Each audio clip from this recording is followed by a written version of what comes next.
नमस्कार विद्यार्थी मित्रांनो, मी सुरेश वराडे. साखर एज्युकेशन युट्यूब चॅनलमध्ये आपलं सर्वांचं स्वागत करत आहे. कालच IBPS RRB POचं नोटिफिकेशन आलेलं आहे. यामध्ये खूप मोठी खुशखबर विद्यार्थ्यांना मिळालेली आहे, की भारतामध्ये जवळपास 10,600 प्लस वॅकन्सी ज्या आहेत ते IBPSने, ज्या की RRB आहे भारतामध्ये 43 त्यांनी काय केलेलं आहे, डिक्लेअर केलेल्या आहेत. आणि त्यामध्ये महाराष्ट्राच्या वाट्याला सुद्धा खूप साऱ्या वॅकन्सीज ज्या आहेत त्या आलेल्या आहेत. त्यामध्ये जवळपास ऑफिसरच्या ज्या आहेत 166 आहे आणि असिस्टंटच्या ज्या आहेत 306, म्हणजे जवळपास 472 वॅकन्सीज या वर्षी महाराष्ट्राच्या वाट्याला आलेला आहे. मागच्या वर्षीचं जर तुलना केली आपण, समजा ह्या वर्षी, ओके, विद्यार्थी म्हणतात की दरवर्षी वॅकन्सी ज्या आहे डिक्रीज होतात. मागच्या वर्षीच्या वॅकन्सीचा या वर्षी सोबत जर कंपॅरिझन केलं तर मागच्या वर्षी 250 वॅकन्सीज होत्या दोन्ही बँके मिळून, आणि या वर्षी जवळपास 472 वॅकन्सीज ज्या आहेत त्या या वर्षी काय केलेल्या आहेत, दोन्ही बँकेत अनाऊन्स म्हणजे दोन्ही बँकेने अनाऊन्स केलेल्या आहेत. परंतु यामध्ये फक्त महाराष्ट्र ग्रामीण बँकेच्याच वॅकन्सी ज्या आहेत त्या डिक्लेअर झालेल्या आहेत आणि विदर्भ कोकण ग्रामीण बँकेच्या ज्या वॅकन्सीज ज्या आहेत त्या डिक्लेअर अजून झालेल्या नाहीये. त्यांनी अजून रिपोर्ट जो आहे IBPS ला तो दिलेला नाहीये. परंतु खूप साऱ्या विद्यार्थ्यांना ही खूप चांगली गुड न्यूज आहे. प्रिपरेशनच्या कालावधीमध्ये ROD SBI ची प्रिपरेशन विद्यार्थी करत होते आणि त्याच कालावधीमध्ये RRBचं नोटिफिकेशन सुद्धा आलेलं आहे. त्यामुळे विद्यार्थ्यांची जी प्रिपरेशन आहे ती पुन्हा कंटिन्यू करणं आहे आणि चांगल्या मार्काने चांगले मार्क्स मिळून लवकरात लवकर आपल्याला सिलेक्शन मिळवायचं आहे. आणि या ठिकाणी अजून एक गुड न्यूज म्हणजे, जे की समजा विद्यार्थी इंग्लिश मध्ये वीक आहे, ओके, त्यांच्यासाठी एक चांगली संधी म्हणून RRB ला बघितलं जातं. ओके, या ठिकाणी IBPS RRB काय करते, की ज्या विद्यार्थ्यांचं इंग्लिश वीक आहे किंवा इथे काय केलं जातं, की इंग्लिश साठी हिंदी जे आहे ते ऑप्शन दिलं जातं. इंग्लिश लँग्वेज साठी एक तर तुम्ही हिंदी सॉल्व्ह करा, नाहीतर इंग्लिश सॉल्व्ह करा. ओके, तुम्हाला जो सब्जेक्ट इझी जाईल तो सब्जेक्ट तुम्ही इथे चूज करू शकता. म्हणजे तुम्हाला इथे ऑप्शनल सब्जेक्ट असतो इंग्लिश साठी, एक हिंदी आणि इंग्लिश. मग ज्यांचं इंग्लिश चांगलं आहे ते इंग्लिश चूज करतात, ज्यांचं हिंदी चांगलं आहे ते हिंदी चूज करतात. ओके, परत ती एक चांगली संधी आहे. ज्या लोकांचं इंग्लिश वीक आहे त्यांच्यासाठी RRB म्हणजे खूप चांगली संधी आहे. आणि खूप सारे विद्यार्थी या संधीचं काय करत असतात, दरवर्षी वेट करत असतात. आणि ती संधी आता तुमच्या समोर आलेली आहे. त्या संधीचं सोनं कसं करायचं ते तुम्हाला ठरवायचं आहे. मग आजचं जे की लेक्चर होणार आहे यामध्ये आपण डिटेल्स डिस्कशन करणार आहोत नोटिफिकेशनवर, नंतर क्वालिफिकेशनवर, नंतर एज लिमिट काय असणार आहे, नंतर सॅलरी काय असणार आहे, नंतर पूर्ण पूर्ण व्यवस्थित माहिती मी तुम्हाला सांगणार आहे. नंतर आजचं जे की समजा मी तुम्हाला लेक्चर घेणार आहे ते पुढचे पॉइंट जे आहे इम्पॉर्टंट डेज असणार आहे, नंतर एक्झाम पॅटर्न, नंतर क्वालिफिकेशन काय असणार आहे, एज लिमिट काय असणार आहे, नंतर टोटल वॅकन्सीज किती आहे, नंतर प्रिव्हियस इयर कट ऑफ कसा होता, नंतर सॅलरी RRB PO ला किती आहे, नंतर IBPS असिस्टंटला किती आहे, नंतर एक्झाम फीस किती तुम्हाला द्यावी लागणार आहे. या सर्व गोष्टी मी स्टेप बाय स्टेप काय करणार आहे, एक्सप्लेन करणार आहे. त्यासाठी तुम्ही व्हिडिओ जो आहे तो शेवटपर्यंत बघायचा आहे आणि शेवटपर्यंत बघितल्यानंतर लाईक करायचं आहे, आवडल्यास शेअर करायचं आहे आणि आमचं युट्यूब चॅनल जे आहे ते काय करायचंय, तुम्हाला सबस्क्राईब करायचं आहे. तर मित्रांनो, आजच्या लेक्चरमध्ये आपल्याला काय करायचं आहे, RRBचे जे काही की पॉइंट्स आहे, जे काही नोटिफिकेशन तुमच्या समोर आलेलं आहे त्याच्याबद्दल आपल्याला डिस्कस करायचं आहे. त्यामध्ये इम्पॉर्टंट डेज असेल, नंतर एक्झाम पॅटर्न असेल, नंतर क्वालिफिकेशन असेल, एज असेल, टोटल वॅकन्सीज असेल, नंतर प्रिव्हियस इयर कट ऑफ असेल, सॅलरी असेल, एक्झाम फीस असेल. या सर्व गोष्टी मी तुम्हाला स्टेप बाय स्टेप काय करणार आहे, एक्सप्लेन करणार आहे. सुरुवातीला आपण स्टार्ट करताना सुरुवात जी आहे ती आपण इम्पॉर्टंट डेट्स पासून करू. ओके, की एक्झामचे फॉर्म जे आहे ते कधीपासून स्टार्ट होतात, नंतर लास्ट डेट काय आहे, प्री एक्झाम डेट कधी आहे, नंतर मेन एक्झाम डेट कधी आहे, नंतर रिझल्ट कधी लागणार आहे, या सर्व गोष्टी मी तुम्हाला क्लिअर करणार आहे. बघा तुमच्या समोर PPT दिसते बघा. ऑनलाईन रजिस्ट्रेशन जे आहे, okay, edit modification of application can by candidates. Okay, आजपासून म्हणजे 8 जून पासून काय झालेलं आहे, ऍप्लिकेशन जे आहे ते चालू झालेले विद्यार्थी मित्रांनो. जे की विद्यार्थी समजा RRB POचा किंवा RRB क्लर्कचा किंवा जनरल बँकिंगचा किंवा ऍग्रीकल्चर ऑफिसरचा फॉर्म ज्यांना भरायचा आहे त्यांनी आजपासून रजिस्टर केलेलं तरी चालेल. म्हणजे 8 जून पासून तर 28 जून पर्यंत तुम्ही काय करू शकता, IBPS RRB PO RRB clerk आणि जे काही समजा अदर बँकिंगच्या एक्झाम्स आहे त्या सर्वांचे फॉर्म तुम्ही 8 जून ते 28 जून पर्यंत तुम्ही काय करू शकता, फॉर्म फिल करू शकता. नंतर पेमेंटची डेट जी आहे इंटिमेशन चार्जेसची, ती सुद्धा 8 जून ते 28 जून पर्यंत तुम्हाला काय करायचं आहे, पेमेंट करायचं आहे. जी फीस असेल ती फीस तुम्हाला पे करायची. नंतर download of call letter pre exam training. Okay, जे काही समजा SC ST किंवा एक्स सर्व्हिसमन असतात त्यांच्यासाठी जे काही कॉल लेटर येतात प्री एक्झाम ट्रेनिंगचे ते येतात. त्यांनी सांगितलेलं आहे 9/7 पासून त्यांना डाउनलोड करायचे आहे. नंतर conduct pre exam training. Pre exam training जे आहे हे जे आहे 19/7/2021 ते 25/7/2021 पर्यंत काय करणार आहे, कंडक्ट करणार आहे. जे की SC ST कॅन्डिडेट आहे किंवा एक्स सर्व्हिसमॅन कॅन्डिडेट आहे त्यांच्यासाठी. नंतर download call letter of online examination prelim. Okay, जे काही विद्यार्थ्यांनी फॉर्म भरलेले आहे प्रीचे कॉल लेटर्स जे आहेत ते साधारणतः जुलै आणि ऑगस्ट मध्ये येणार आहे. जुलै आणि ऑगस्ट मध्ये. आणि ऑनलाईन प्री एक्झाम्स जी आहे ती होणार आहे ऑगस्ट 2021. यांनी फक्त मंथ दिलेला आहे विद्यार्थी मित्रांनो. का दिलाय? कारण हा सध्या कोरोनाचा काळ चालू आहे. यामध्ये जर सिच्युएशन पुन्हा बिघडली तर पुन्हा त्यांना काय करावं लागेल, चेंजेस करावं लागेल. त्यामुळे त्यांनी टेंटेटिव्ह मंथ दिलेला आहे, फिक्स डेट दिलेल्या नाहीये. ठीक आहे, म्हणून ऑगस्ट मध्ये प्री एक्झाम होण्याचे चान्सेस आहे. कॅलेंडर मध्ये त्यांनी ऑलरेडी डिक्लेअर केलेलं आहे 1-2 ऑगस्ट पासून स्टार्ट होणार आहे. परंतु त्या डेट त्यांनी नोटिफिकेशन मध्ये टाकलेल्या नाहीये. का? कारण कोरोनाची सिच्युएशन आहे. कोरोनाची सिच्युएशन पुढे, कोरोनाची सिच्युएशन काय असेल त्यावेळेस ऑगस्ट मध्ये त्याच्यानुसार ते काय करतील, निर्णय घेतील. ओके, तर ऑनलाईन एक्झामचा प्री एक्झामचा रिझल्ट जो आहे तो सप्टेंबर मध्ये लागणार आहे साधारणतः. ओके, आणि मेन्स एक्झाम जी आहे किंवा डाउनलोड जे जे की मेन्स एक्झामचे कॉल लेटर येणार आहे ते सप्टेंबर मध्ये येणार आहे. ओके, आणि मेन्स एक्झाम सुद्धा जी आहे ती होणार आहे तुमची सप्टेंबर ऑक्टोबर मध्ये. यामध्ये असिस्टंटची सुद्धा आणि ऑफिसरची सुद्धा विद्यार्थी मित्रांनो. ओके, नंतर यामध्ये ऑफिसर स्केल 1, 2 अँड 3 आपल्या महत्वाचा जो आहे आपल्यासाठी असिस्टंट आणि ऑफिसर स्केल 1 आपल्याला फॉर्म भरायचा आहे. जे की जनरल ग्रॅज्युएट आहे, BA BCom BSc ज्यांचं स्पेशलायझेशन एज्युकेशन नाहीये त्या सर्वांसाठी आपल्याला कोणकोणते फॉर्म भरायचे आहे. Office assistant multipurpose and officer scale 1 म्हणजे प्रोबेशनरी ऑफिसर. आपल्याला सेकंड आणि थर्ड जो आहे तो ज्यांचा एक्सपिरियन्स आहे त्यांच्यासाठी आहे, इतर ग्रॅज्युएट साठी नाहीये. Okay, officer scale 2 and officer scale 3 हे फॉर्म जे आहे ते नॉर्मल ग्रॅज्युएट साठी नाहीये. नॉर्मल ग्रॅज्युएट साठी असिस्टंट आणि ऑफिसर स्केल 1 तुम्हाला फॉर्म भरायचा आहे. ओके, तर रिझल्ट जो आहे मेनचा तो लागणार आहे ऑक्टोबर 2021 मध्ये आणि मेन्स एक्झाम होणार आहे सप्टेंबर ऑक्टोबर 2021 मध्ये विद्यार्थी मित्रांनो. नंतर इंटरव्ह्यू जे आहे ते असिस्टंटला इंटरव्ह्यू नसेल, फक्त ऑफिसर स्केल 1 ला, नंतर 2 ला आणि 3 ला इंटरव्ह्यू असेल. त्याचे इंटरव्ह्यूचे कॉल लेटर्स जे आहे ते ऑक्टोबर नोव्हेंबर मध्ये येतील.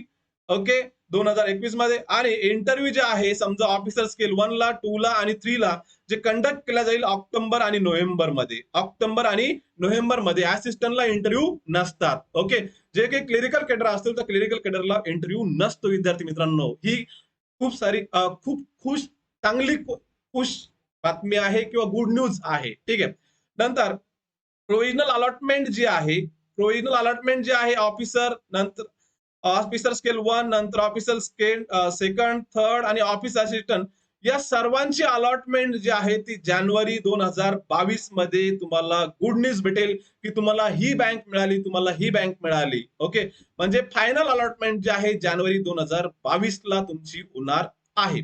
ओके, तर हे झालं पूर्ण RRBचं जे काही शेड्यूल्स आहे डेट्स वाईज ते पूर्ण मी तुम्हाला PPT द्वारे काय केलं आहे, एक्सप्लेन केलेलं आहे विद्यार्थी मित्रांनो.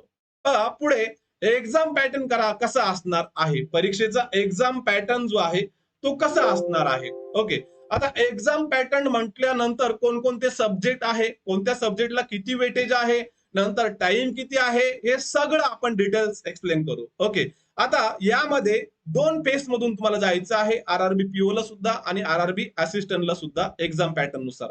ओके, असिस्टंटला इंटरव्ह्यू नसेल, ऑफिसरला इंटरव्ह्यू असेल. ओके, मग आता प्री एक्झाम पॅटर्न बघा विद्यार्थी मित्रांनो. प्री एक्झाम दोघांचा सुद्धा RRB PO चा आणि असिस्टंटचा सुद्धा. यामध्ये रिझनिंग जे आहे नंबर ऑफ क्वेश्चन 40 आणि मार्क्स सुद्धा तुम्हाला 40 असेल. नंतर क्वांटिटी ऑप्टिट्यूड हा सब्जेक्ट जो आहे यामध्ये नंबर ऑफ क्वेश्चन 40 आणि मार्क्स सुद्धा 40 असेल. टोटल नंबर ऑफ क्वेश्चन जे आहे ते आहे 80 आणि मार्क्स आहे 80.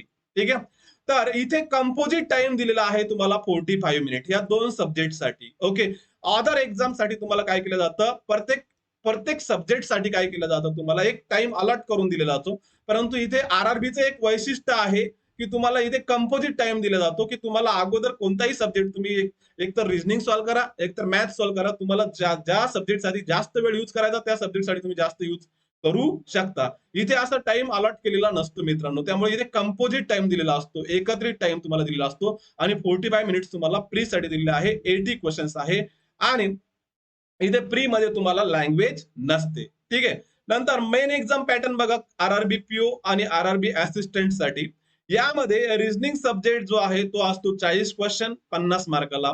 नंतर कम्प्युटर नॉलेज हा सब्जेक्ट जो आहे तो असतो 40 क्वेश्चन 20 मार्काला, म्हणजे एका क्वेश्चनला अर्धा मार्क आणि रिझनिंगला एका क्वेश्चनला जवळपास 1.25 मार्क. नंतर पुढे इकडे जनरल अवेअरनेस हा सब्जेक्ट जो आहे तो साधारणतः 40 क्वेश्चन 40 मार्काला. ओके. जीए हा रिझल्ट येण्यामध्ये खूप महत्वाचा पार्ट जो आहे तो ठरतो. त्याकरता जनरल अवेअरनेसची प्रिपरेशन जी आहे मागच्या 2 महिन्या परीक्षा जेव्हा होणार आहे त्याच्या 4 महिने अगोदरपासून तुम्ही प्रिपरेशन चालू केली पाहिजे विद्यार्थी मित्रांनो. जेव्हा तुमचं मेन्सचं परीक्षा येईल तेव्हा तुम्ही स्टार्ट केलं तर तुमचं जनरल अवेअरनेसची प्रिपरेशन होणार नाहीये. त्याकरता अगोदरच तुम्हाला जनरल अवेअरनेसची परीक्षा जनरल अवेअरनेसची जे काही रिडिंग्स आहे ते तुम्हाला काय करावं लागेल, स्टार्ट करावं लागेल. नंतर इंग्लिश लँग्वेज आणि हिंदी लँग्वेज इथे आयदर ऑर आहे विद्यार्थी मित्रांनो. ओके. इंग्लिश लँग्वेज आणि हिंदी लँग्वेज यापैकी तुम्ही एकतर इंग्लिश सॉल्व्ह करा, एकतर हिंदी सॉल्व्ह करा. दोघांपैकी एकच सॉल्व्ह करा, दोन्ही सॉल्व्ह करू नका. खूप सारे विद्यार्थी काय करतात की 25 याचे करतात 25 त्याचे करतात. तसं करू नका, त्याने तुम्हाला रिझल्ट येणार नाही. त्याकरता एकच सब्जेक्ट चूज करा, एकतर हिंदी सॉल्व्ह करा नाहीतर एकतर इंग्लिश सॉल्व्ह करा. कोणताही एक सब्जेक्ट काय करा, चूज करा. ओके. एकतर तुमचा इंग्लिश चांगला असेल तर इंग्लिश सॉल्व्ह करा, एकतर तुमचा हिंदी चांगला असेल तर हिंदी सॉल्व्ह करा विद्यार्थी मित्रांनो. इथे हिंदी आणि इंग्लिश ऑर मध्ये त्यांचं वेटेज जे आहे 40 क्वेश्चन 40 मार्काला आहे. नंतर क्वांटिटी ऑप्टिट्यूड जो आहे मॅथ्स यामध्ये 40 क्वेश्चन आहे आणि 40 मार्क आहे. ठीक आहे. 40 क्वेश्चन जे आहे ते आहे 50 मार्कासाठी. सॉरी इथे त्यांनी 40 केलंय. ओके. 40 क्वेश्चन जे आहे ते आहे 50 मार्कासाठी. ओके. क्वांटिटी ऑप्टिट्यूडचं वेटेज जे आहे 40 क्वेश्चन 50 मार्कासाठी. टोटल नंबर ऑफ क्वेश्चन्स असतील 200 आणि मार्क्स असतील तुम्हाला 200. आणि इथे सुद्धा कंपोजिट टाइम दिलेला आहे, टाइम अलॉट केलेला नाहीये. 2 तासामध्ये तुम्हाला आरआरबी पीओचा आणि आरआरबी असिस्टंटचा पेपर काय करायचा आहे, सॉल्व्ह करायचा आहे. ठीक आहे. हे झालं एक्झाम पॅटर्न. एक्झाम पॅटर्न जो आहे तो प्रीचा मी तुम्हाला एक्सप्लेन केलेला आहे आणि मेनचा सुद्धा मी तुम्हाला एक्सप्लेन केलेला आहे. सब्जेक्ट वाईज क्वेश्चन्स किती असतील, मार्क्स किती असतील आणि कंपोजिट टाइम किती आहे हे सगळं मी एक्सप्लेन केलेलं आहे. चला नेक्स्ट पॉइंट जो आहे क्वालिफिकेशन. खूप महत्वाचा पॉइंट आहे की या जे काही एक्झाम्स आहे या एक्झाम साठी क्वालिफिकेशन काय लागतं सर. ओके. या एक्झाम साठी क्वालिफिकेशन खूप जास्त लागतं असं काही नाहीये. इथे ऑफिस असिस्टंट म्हणजे मल्टीपर्पज असिस्टंट जो आहे यासाठी फक्त bachelor degree in any discipline from recognised university or its equivalent proficiency in a local language prescribed the participant in RRB regional rural bank desirable working knowledge of computer. हे बघा bachelor degree लागते म्हणजे तुम्ही bachelor of arts असेल, bachelor of commerce असेल, bachelor of science असेल, bachelor of engineering असेल, कोणताही बॅचलर डिग्री वाला जो आहे तो इथे फॉर्म भरू शकतो. ओके. मग वायसीएम मधून ज्यांचं ग्रॅज्युएशन झालेलं आहे ते सुद्धा फॉर्म भरू शकतात. ज्यांचं इग्नो मधून ग्रॅज्युएशन झालेलं आहे ते सुद्धा फॉर्म भरू शकतात. फक्त युनिव्हर्सिटी जी आहे ती रेकॉग्नाइज पाहिजे विद्यार्थी मित्रांनो. ओके. मग इथे आर्ट्स वाला, कॉमर्स वाला, सायन्स वाला, नंतर इंजिनिअरिंग वाले सगळे फॉर्म भरू शकतात. ठीक आहे. नंतर ऑफिसर स्केल 1 साठी qualification same, bachelor degree in any discipline from recognised university और its equivalent preference will be given to the candidates having a degree in agriculture, horticulture. ही फक्त इन्फॉर्मेशन दिलेली असते. दरवर्षी आमचा अनुभव सांगतो फक्त बॅचलर डिग्री पाहिजे. ओके. परंतु ज्यांचं हॉर्टिकल्चर असेल, ऍग्रिकल्चर असेल त्याला फक्त प्रिफरन्स दिला जातो सिलेक्शनच्या वेळेस. ओके. परंतु इथे सुद्धा बॅचलर डिग्री जो आहे समजा कोणताही एनी ग्रॅज्युएट, मग तो बीए असेल, बीकॉम असेल, बीएससी असेल, बीए असेल, बीफार्म असेल, सर्व विद्यार्थी काय करू शकतात, फॉर्म भरू शकतात. ओके. आणि वर्किंग नॉलेज कम्प्युटर तुमचं एमएससीआयटी झालेला असेल किंवा नसेल, फक्त तुम्हाला बेसिक इन्फॉर्मेशन जे आहे समजा कम्प्युटरची तुम्हाला आवश्यक आहे. ठीक आहे. तर हे झालं एज्युकेशनल क्वालिफिकेशन आरआरबी पीओ साठी अँड असिस्टंट साठी तुम्हाला दिसतंय. ओके. कोणतीही डिग्री, मग रेग्युलर डिग्री असेल किंवा डिस्टन्स डिग्री असेल तरी सुद्धा तुम्ही काय करू शकता, फॉर्म भरू शकता. आणि पर्सेंटेजचा क्रायटेरिया नाहीये. ओके. 35% सहित जरी पास झालेला असेल तरी सुद्धा तुम्ही फॉर्म भरू शकता. 3 वर्षाचं ग्रॅज्युएशन 5 वर्षात केलेलं असेल तरी सुद्धा फॉर्म भरू शकता. 4 वर्षाचं ग्रॅज्युएशन 8 वर्षात जरी केलेलं असेल तरी सुद्धा तुम्ही फॉर्म भरू शकता. फक्त तुम्ही काय पाहिजे, पास पाहिजे. ठीक आहे, हे झालं एज्युकेशन क्वालिफिकेशन. नेक्स्ट बघा, आता हे ज्या की 2 पोस्ट मी तुम्हाला सांगितलं, आरआरबी पीओ अँड असिस्टंट, यासाठी एजचा क्रायटेरिया काय आहे सर? ओके, ऑफिसर स्केलसाठी मिनिमम 18 वर्ष कंप्लीट पाहिजे.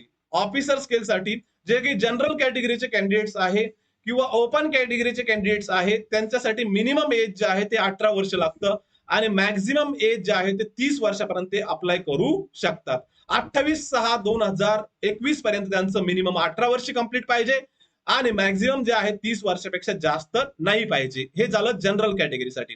आता ओबीसी कॅटेगरी 18 ते 33 वर्ष, नंतर एससी एसटी साठी 18 ते 35 वर्षापर्यंत तुम्ही फॉर्म भरू शकता. हे झालं ऑफिसर स्केल 1 साठी.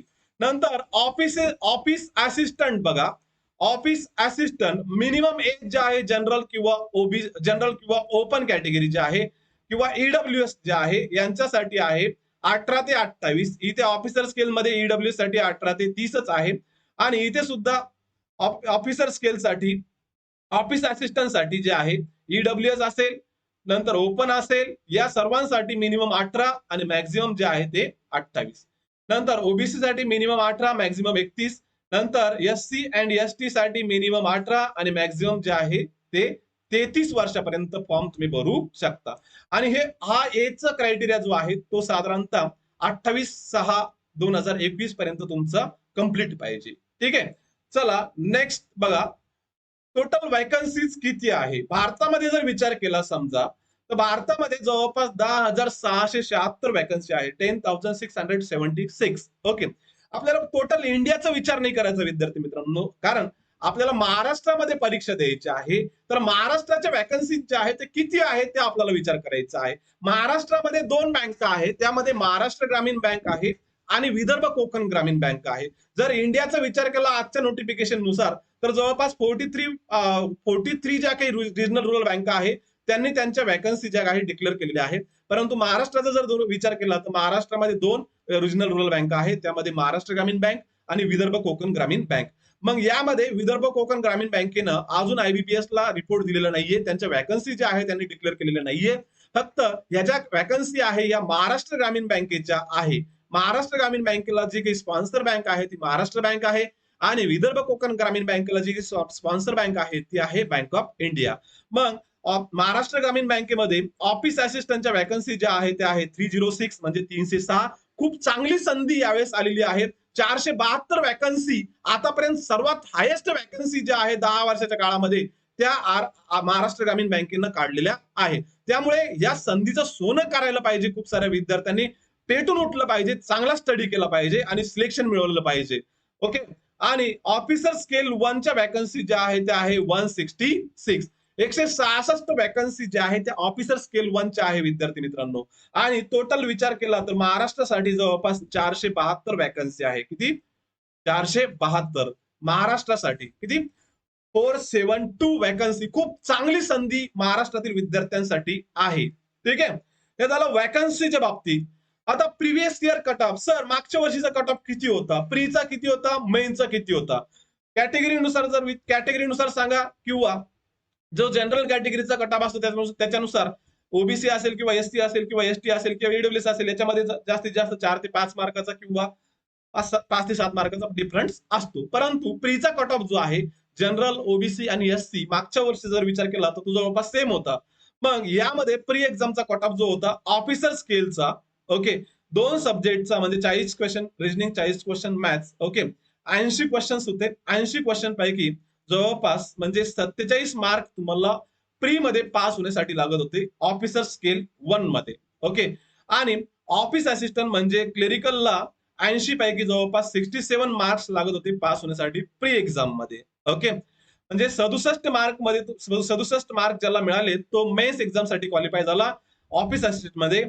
आणि इथे 80 पैकी ज्याला 47 मार्क मिळाले समजा ऑफिसर स्केल 1 मध्ये तो मेन्स एक्झाम साठी क्वालिफाय झाला. ओके, बँकिंगच्या एक्झाम मध्ये सर्वात इझिएस्ट एक्झाम्स म्हणून ओळखली जाणारी RRB असिस्टंट आणि RRB PO. ओके, इतर एक्झाम सोबत आपण जर कंपॅरिझन केलं तर सर्वात इझी एक्झाम म्हणजे RRB असिस्टंट आणि RRB PO. ओके, यामध्ये सिलेक्शन नाही झालं म्हणजे आपलं सिलेक्शन इतर ठिकाणी होईलच, ज्यांची प्रिपरेशन चांगली असेल त्यांचं. ओके, परंतु या एक्झाम मध्ये आता RRB असिस्टंटचा कट ऑफ जो आहे तो काय होतो, खूप जास्त जातो, कारण पेपरची लेवल जी आहे ती काय असते, इझी असते. ओके, जर इतर एक्झाम सोबत आपण कंपॅरिझन केलं तर.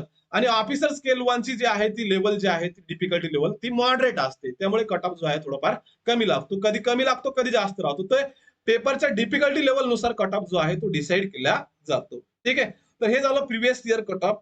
नेक्स्ट पॉइंट आपण बघू बघा, प्रिव्हियस इयर कट ऑफ जे आहे ते मेन्स एक्झामचे काय होते ते आपण बघू.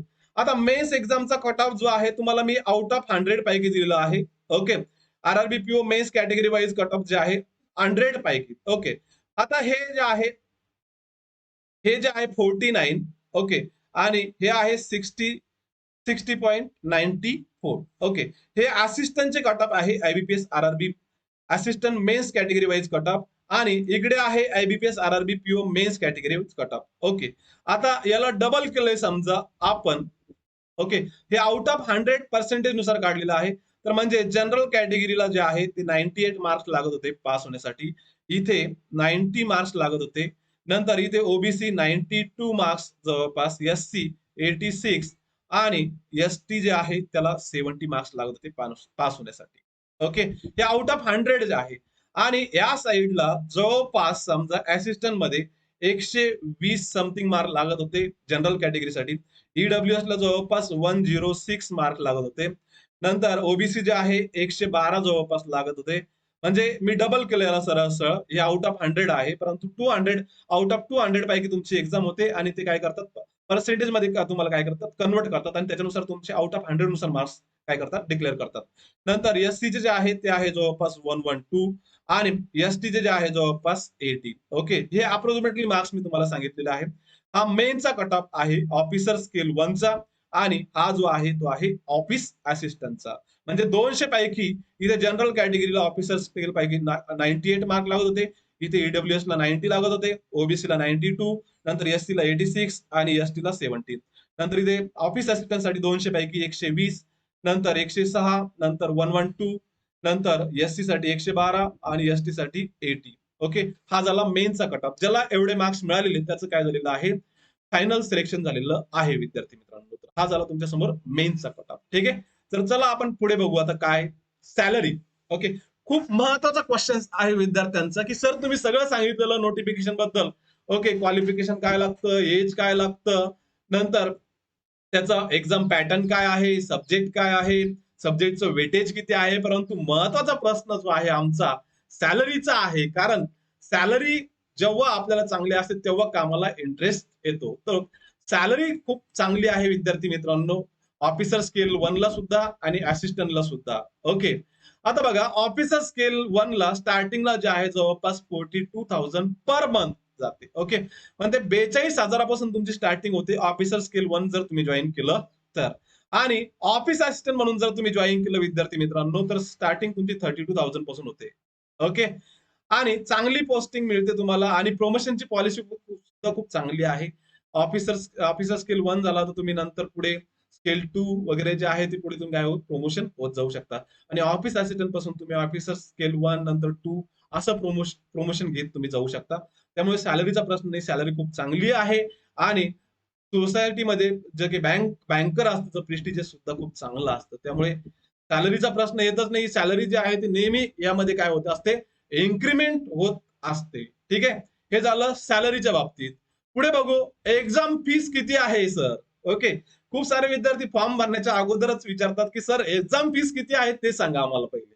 ओके, तर एक्झाम फीस जी आहे ती जरा जनरल कॅटेगरी, ओबीसी कॅटेगरी आणि ईडब्ल्यूएस कॅटेगरीच्या दृष्टीने खूप जास्त झाली 850, परंतु आपण त्याला काही करू शकत नाही विद्यार्थी.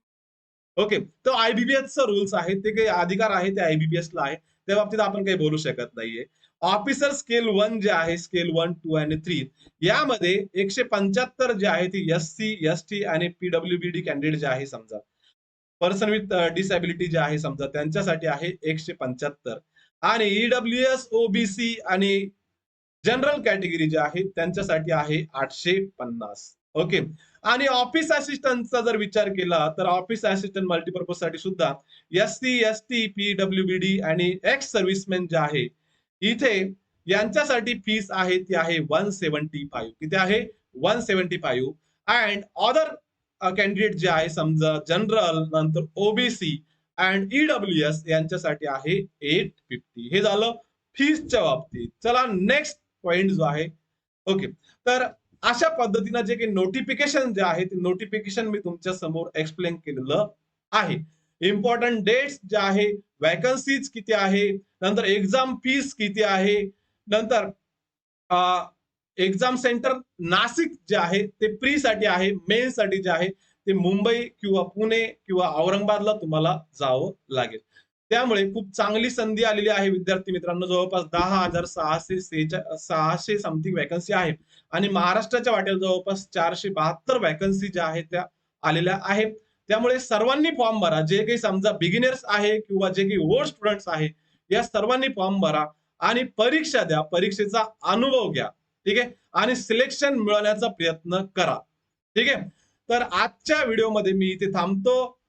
सर्वांना व्हिडिओ लाईक आवडला असेल तर काय करा, लाईक करा, शेअर करा आणि आमचं युट्यूब चॅनल जे आहे ते सबस्क्राईब करा. ठीक आहे. थँक्यू.